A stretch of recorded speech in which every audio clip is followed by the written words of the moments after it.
오늘은 에베소서 4장 30절로 32절의 말씀 통해서 우리 사도신경 이제 12번째 시간인데 용서의 은혜, 용서의 능력이라는 제목으로 좀 말씀 나누려고 합니다. 예수님은 말씀을 가르치실 때 주로 비유를 많이 사용하셨습니다. 얼마나 많이 사용하셨는지 말씀은 비유가 아니면 아무것도 말씀하지 아니하셨으니라고 성경에 쓰여 있을 정도로 비유를 많이 사용했습니다. 이는 예수님이 정말 중요한 영적인 메시지를 전할 때 그런데 사람들이 잘 알아듣지 못할 때 비유를 사용하셔서 말씀하셨다는 것을 의미합니다. 이 내용을 조금 이렇게 상상하면서 어떤 마음으로 하셨을까, 어떤 모습이었을까, 마치 전쟁 영화를 보면 그 전쟁 영화의 한 장면처럼 당시의 사람들이 영적인 무식을 가지고 막 기관다총을 쏘면서 저항하고 올 때에 우리 예수님은 비유라고 하는 수류탄을 그 다가오는 적군들을 향해서 던져버려서 폭파해버리시고 돌파하신 듯한 느낌으로 받아들여졌습니다.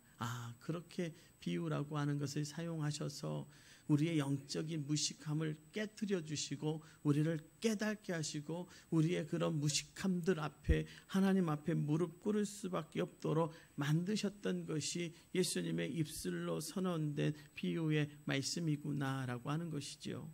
이렇게 중요한 메시지를 담은 예수님의 비유를 보면 직간접적으로 많이 그리고 강력하게 다루는 주제가 있습니다. 그것은 바로 용서입니다. 우리가 잘 알고 있는 말씀 가운데 1만 달란트 빚진 자와 100데나리온 빚진 자의 비유가 있고요. 돌아온 탕자의 비유가 그렇고요. 잃은 양의 비유가 그렇습니다.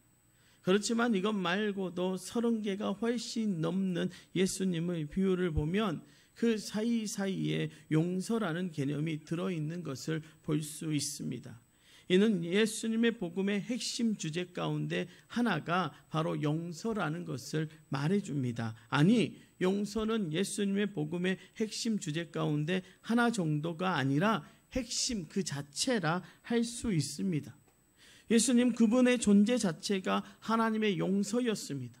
하나님을 버리고 제멋대로 떠난 사람들을 용서하고 찾아오신 분이 바로 예수님이니 말입니다. 그래서 예수님의 십자가에서 첫 마디가 뭐였습니까? 아버지여 저들을 사하여 주옵소서. 저들이 하는 것을 알지 못하니이다. 그렇습니다. 십자가 사랑의 의미는 바로 용서입니다. 십자가 신앙의 핵심이 곧 용서라는 것입니다. 그러기에 신앙인 즉 복음으로 회복된 사람의 신앙의 핵심 또한 용서입니다.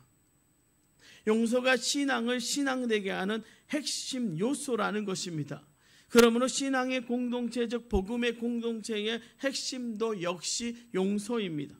그 공동체가 하나님의 공동체라면 진정한 하나님의 공동체로 세워지려면 다른 무엇보다도 용서가 그 공동체의 작동 원리이고 용서가 그 공동체의 영성이어야 합니다.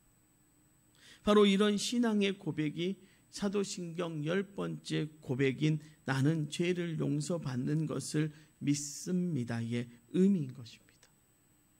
사도신경은 믿는 이들을 참된 신앙인이 되게 하고 신앙의 공동체를 온전하게 하기 위해 사도들의 신앙 고백을 자신의 고백으로 올려드리는 것입니다.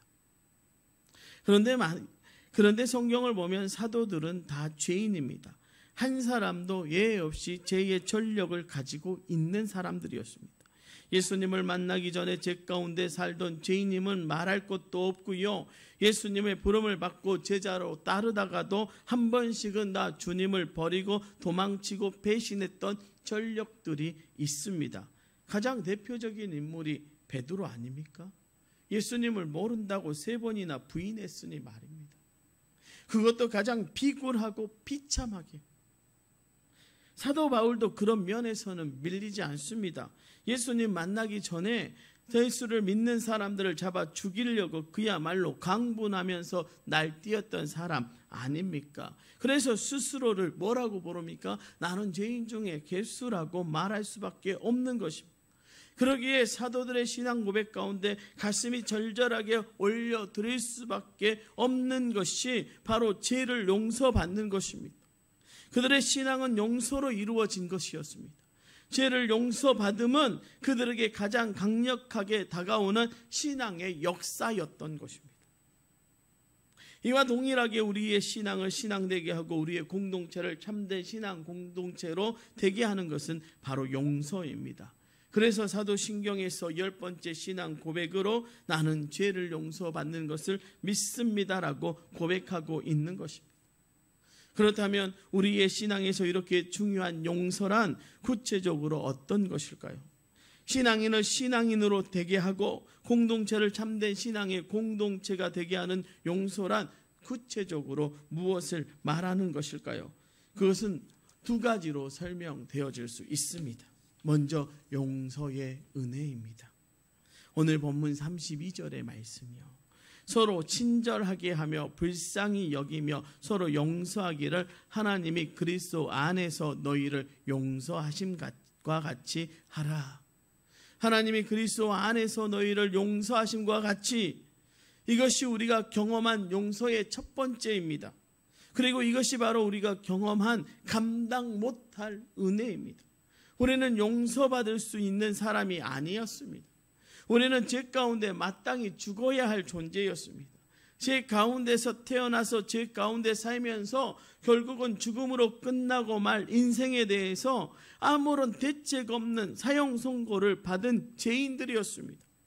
그러면서도 제 잘난 맛에 스스로 하나님이 되어 제멋대로 살고요. 그러면서 또 어리석게 마귀에게 속아 온갖 헛된 것을 우상으로 섬기며 소망도 없이 살아가던 인생 아니었습니까? 그런데 이런 우리를 하나님은 먼저 여전히 사랑하셨습니다. 이런 우리를 택하고 찾아오셨습니다.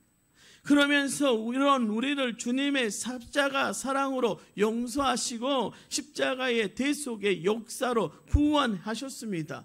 이것이 바로 우리가 받은 은혜 아닙니까? 우리가 받은 은혜입니다. 그렇습니다. 우리는 용서의 은혜를 받은 사람들입니다. 그래서 하나님은 감히 다시 아바 아버지라고 부를 수 있게 된 그런 사람들입니다.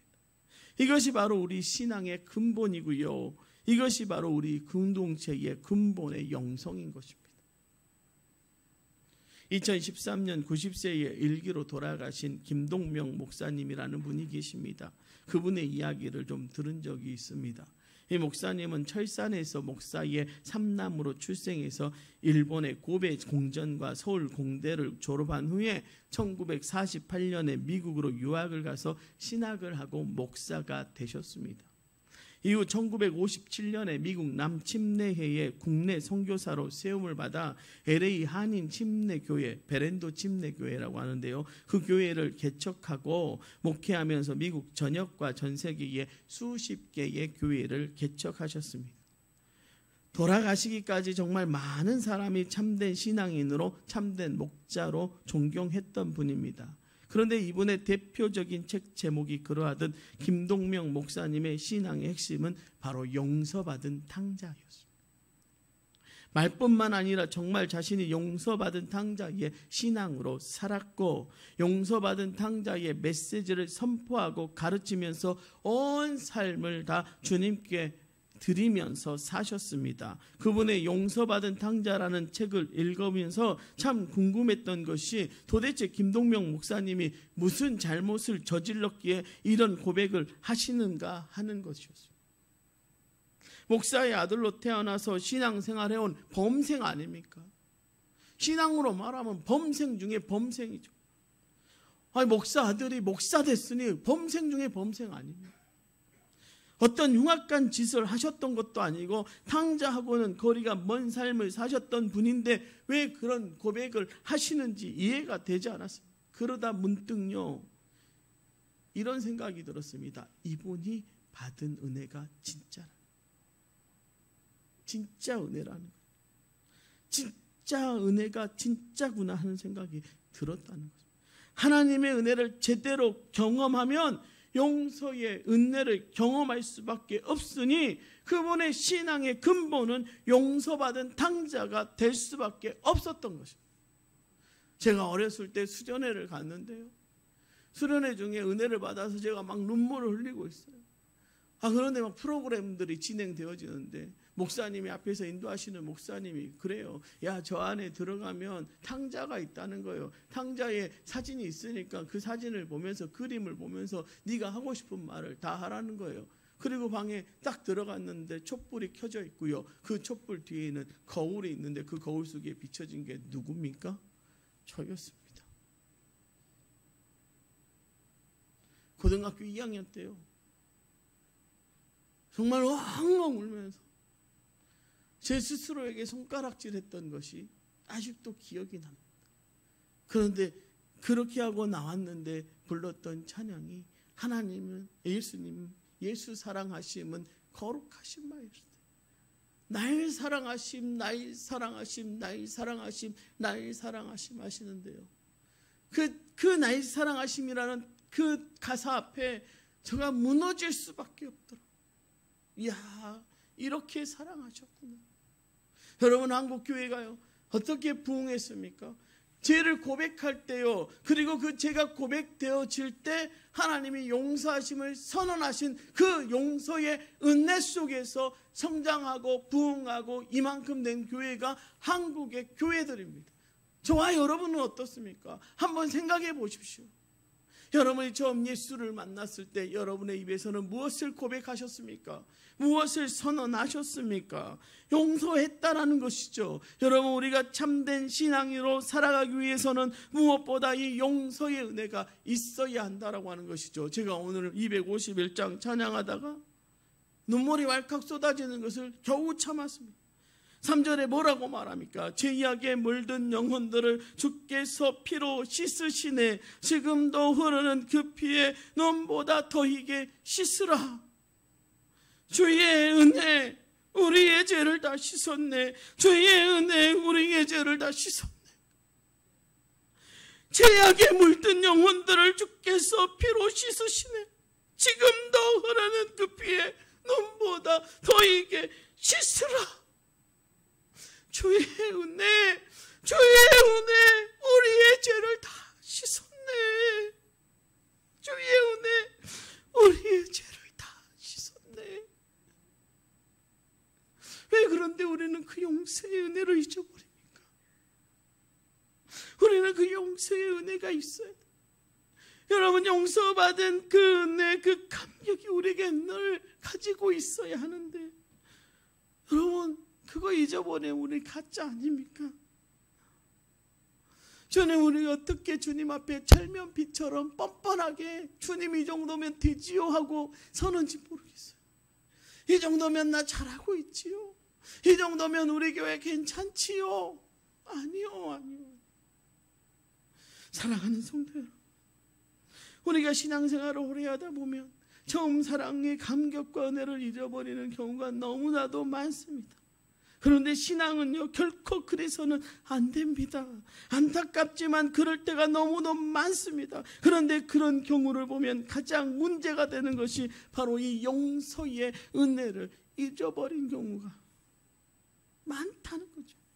여러분, 교회 안에 용서의 은혜가 없으니까요, 내가 뻔뻔하게 혈만피같이 하나님 앞에 나와도 아무런 감정이 없어.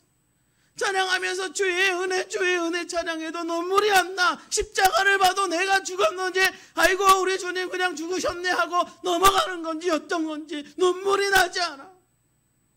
그 용서의 은혜가 없으니까 내가 정말로 잘나서 잘해서 뛰어나서 헌신도 봉사도 잘하고 있으니까, 그래서 나는 구원받는데 천국 가는데 아무 문제 없으니까 나는 죄인 아니고 의인인 것처럼 살아가는 것이 우리의 모습이라는 것이죠. 그런데 잘 생각해 보세요. 자격 없는 죄인이 하나님의 무조건적인 은혜로 용서를 받아 구원을 얻은 것인데, 어느 순간부터 그렇게 용서받은 것에 대한 감격이 사라져 버리는 것입니다. 그러면서 스스로 내가 선택받은 백성이네 하고 이 선민의식에 사로잡혀서 자신은 원래 의인인 것처럼 생각이 드는 것입니다. 여러분, 진짜 신앙인은요, 이런 영적인 무감각과 불감증에 빠지지 않아야 합니다. 진짜 신앙인은요, 세월이 가면 갈수록 더욱더 용서받은 은혜가 새로워져야 합니다. 그래서 그 은혜 때문에 늘 감사하고 행복하고 죄송해야 합니다. 그 용서의 은혜를 생각할 때마다 눈물이 나야 합니다.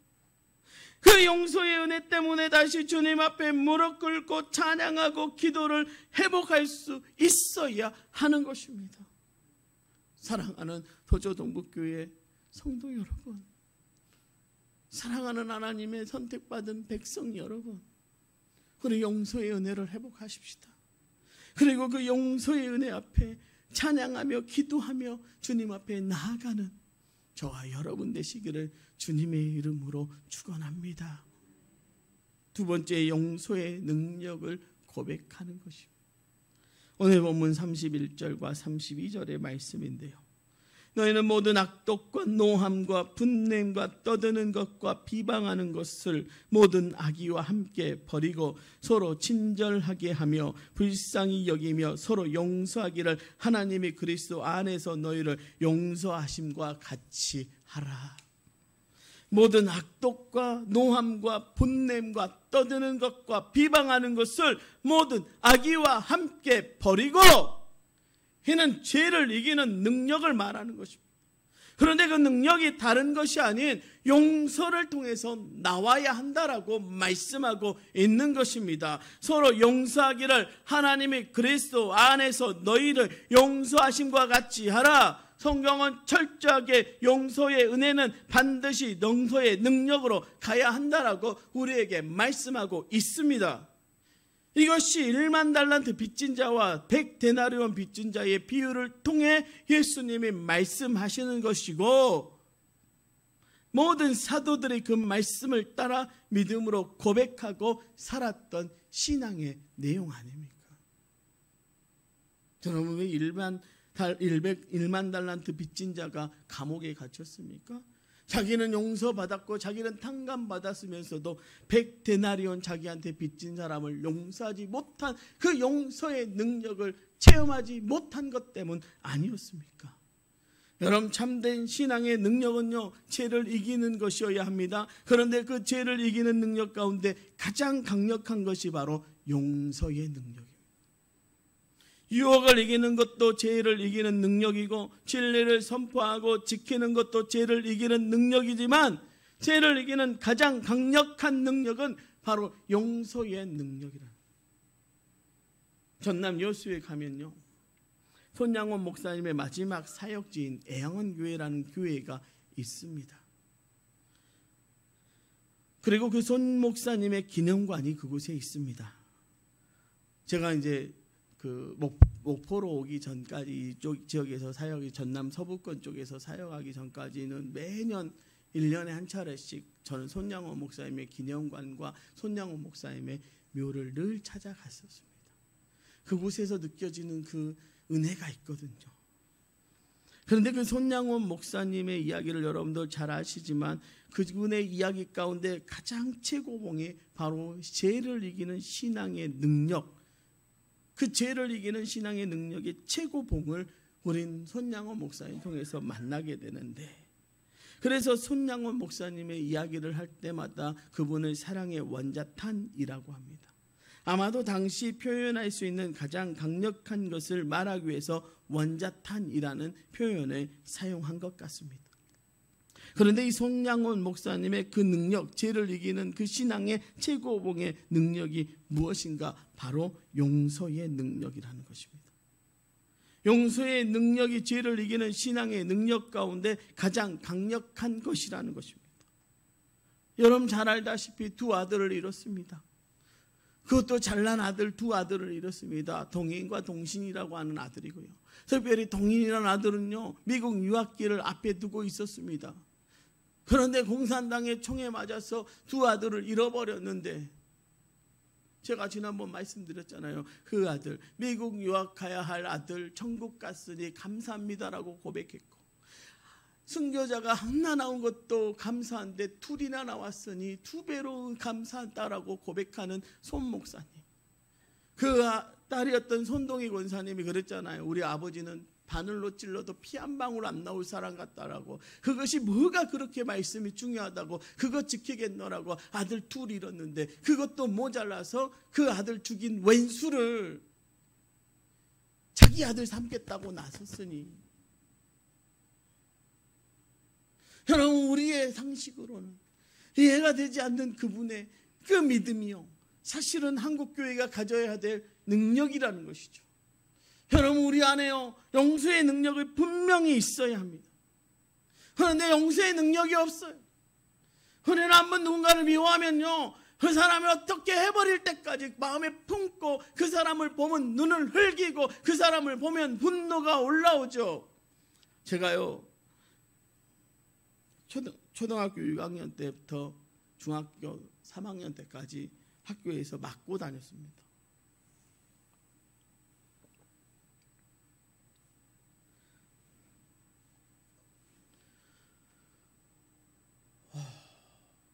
성인이 돼도 그 친구들을 교회 거리에서 고향에서 만나면 고개가 이렇게 돌아가는 거예요. 만나고 싶지가 않아. 나를 때렸던 그 친구들, 내가 왜 만나야 되는지 너무.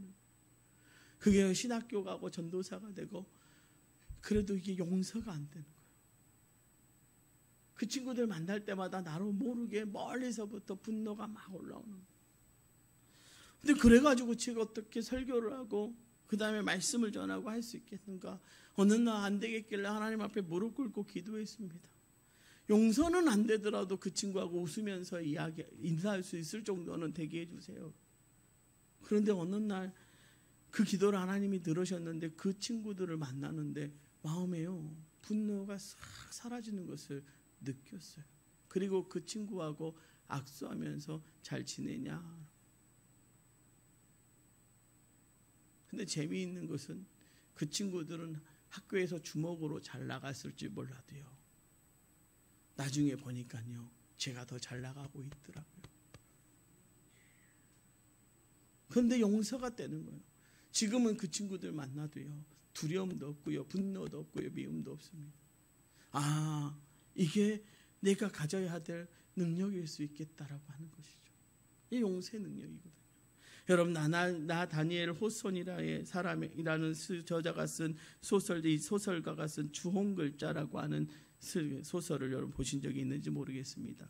미국 식민지 초기 시절 청교도 사회 속에서 일어난 이야기인데요, 아버지가 누군지 알 수 없는 아이를 임신하고 딸을 낳게 되면서 간통이라고 하는 의미의 주홍글자 A를 가슴에 붙이고 살아가는 여성 헤스터라고 하는 나온, 그녀의 아이의 아빠가 누군지를 밝히지 않은 채 사이의 비난을 온몸으로 받으면서 마음 안에는 있으나 사실은 추방자로 딸 펄과 함께 살아갑니다.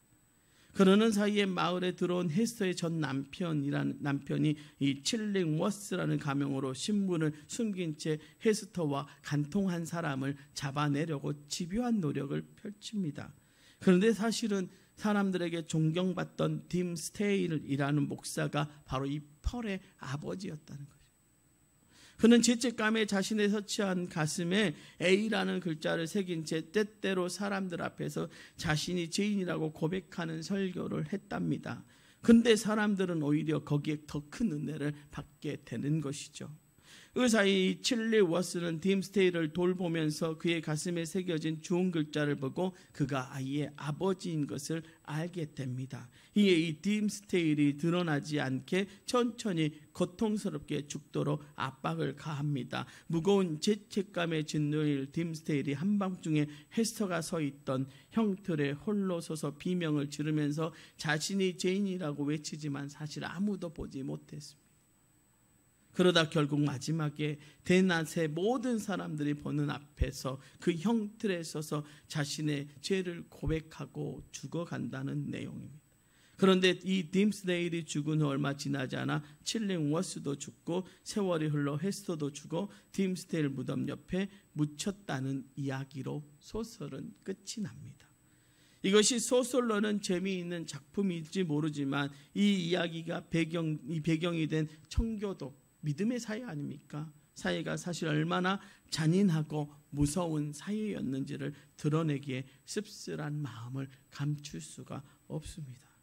여러분, 아무리 경건하고요, 의와 진리를 지키는 공동체라서요, 용서의 능력이 없다면 참된 신앙 공동체가 아닙니다. 한 사람의 가슴에 좋은 글자를 새기는 그야말로 낙인을 찍어놓는 공동체는요, 결코 신앙의 공동체일 수 없습니다. 이런 공동체는 결코 사람을 살리지 못하기 때문입니다. 사람의 인생을 회복하게 하지 못하기 때문입니다. 결국 누구도 행복하게 할 수 없기 때문입니다. 여러분, 참된 신앙은 용서받은 은혜 때문에 또 다른 죄인을 용서하고 품어주고 회복시키면서 그 인생 가운데 새로운 삶이 있도록 하는 것입니다. 이것이 바로 진짜 죄를 이기는 것입니다. 이것은 절대 죄를 쉽게 용납하는 것이 아닙니다. 죄를 묵인하거나 조장하는 것이 아닙니다. 다만 그 죄의 낙인을 지워버리는 것입니다. 그 죄가 힘을 쓰지 못하게 하는 것입니다. 그 죄 지은 사람을 살리기 위해 그 수치와 부끄러움을 기꺼이 함께 감당함으로 말입니다. 마치 주님이 우리를 구원하기 위해 십자가에서 수치와 멸시를 기꺼이 당했던 것처럼 말입니다. 아름다운 신앙 공동체는요, 바로 용서의 능력이 충만한 공동체입니다. 어떤 죄를 지었던, 과거에 어떤 잘못을 저질렀던 상관없이요, 그가 아무리 부끄러운 모습을 가지고 있다 할지라도 그 모든 것을 떨치고 일어나 거룩한 하나님의 사람으로 다시 설 수 있게 하는 공동체입니다. 여러분, 미국의 유명한 일클로이 교회 빌 하이베이스라고 하는 목사님도요, 그가 고백하잖아요. 제가 지금 정확하게 그 목사님의 이름이 생각이 안 나는데, 그 목사님도 바람을 피웠거든요. 소위 말하는. 근데 그가 그 죄를 고백하고요, 공동체 앞에서 용서를 구할 때요, 그 교회는 그 목사님이 그 부분을 치료하고 돌아올 수 있도록 기다려 주었습니다. 한국 교회는 어떻습니까? 유명한 한 목사가 죄를 지으면 한국 교회는 낙인 찍기에 정신이 없습니다. 손가락질 하기에 정신이 없습니다. 마치 우리는 의인인 것처럼 그 한 사람을 향해서 손가락질 하기에 여념이 없습니다. 그때마다 제가 하는 말이 있습니다. 교회는 용서의 능력이 있어야 되는데 왜 그것이 없는지 모르겠다. 왜 기다려주고 그가 다시 돌아와서 회개하고 회개한 탕자처럼 우리도 주님 앞에 용서받았듯이 왜 우리는 그것을 기다려줄 수 없는가? 왜 우리 안에는 그런 용서의 능력이 없는가? 여러분, 용서하지 못하니까 우리는 자꾸 죄에 넘어지는 것입니다. 분노하는 것입니다. 화가 나는 것입니다. 여러분, 우리가 예수 그리스도가 죄인 같은 우리를 품고 우리의 죄를 용서하셔서 그 능력으로 우리를 살리셨듯이 이제 우리 도초 동북교회가 용서의 능력을 가지는 교회가 되기를 주님의 이름으로 부탁을 드립니다. 나는 죄를 용서받는 것을 믿습니다. 이 사도신경의 10번째 신앙 고백은 복음의 핵심이 지금 여기에서 가장 실제적으로 역사하도록 하는 고백입니다. 용서의 은혜가 충만한 사람, 용서의 은혜가 충만한 공동체. 아, 맞아, 나는 용서받지 못할 죄인이었는데 우리 주님 나를 구원해 주셨지라고 날마다 그 은혜에 감격하며 살아가는 충만한 용서의 은혜가 있는 저와 여러분 되기를 주님의 이름으로 부탁을 드립니다. 그리고 나가서 우리도 용서받았으니 우리도 누군가를 용서하고 그 용서함을 통해서 죄를 이기는 용서의 능력이 역사하는 사람 되시기를, 그리고 용서의 능력이 역사하는 공동체, 그 교회가 우리도 동복교회가 되기를 주님의 이름으로 부탁을 드립니다. 이 한 주간 여러분의 삶 가운데 용서의 은혜가 넘치기를 주님의 이름으로 축원합니다. 용서의 능력으로 누군가를 용서하고 죄를 이겨내는, 그래서 강력하게 승리를 날마다 선포하며 나아가는 우리도 조동복교의 모든 성도님들 되시기를 주님의 이름으로 축원합니다. 기도하겠습니다.